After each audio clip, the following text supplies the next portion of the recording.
हम पर इल्जामात लगाने वाले आज एक दूसरे को चोर कह रहे हैं। केपी का वजीर खजाना 78 करोड़ रुपए खा गया। आज भी कहता हूं बानी पीटीआई जेब कतरा था। वजीर दिफा ख्वाजा मोहम्मद आसिफ का तकरीब से खिताब, कहा कि तहरीक अदम एतमाद के जरिए पीटीआई से इख्तिदार हासिल किया। मुल्क जब मिला तो डिफॉल्ट के दहाने पर था। मौजूदा हुकूमत ने मुल्क की मईशत बेहतर की, स्टॉक मार्केट को रिकॉर्ड सतह पर पहुंचाया। यानी अब खुद एक दूसरे को चोर कहना शुरू कर दिया पीटीआई वालों ने।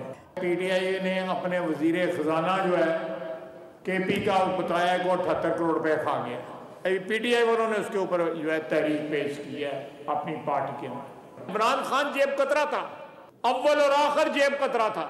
सारी पार्टियों ने मिलके बड़ी जांफशानी के साथ, बड़ी मेहनत के साथ जो है एक उम्मीद की किरण पैदा की कि शायद यहाँ पे डॉलर जो है 600 रुपये का ना हो और रोटी जो है वो 400-500 रुपये की ना हो और कैद की सूरत ना हो। पाकिस्तान की स्टॉक मार्केट जो है 1,20,000 से रिकॉर्ड उसका आगे चला गया।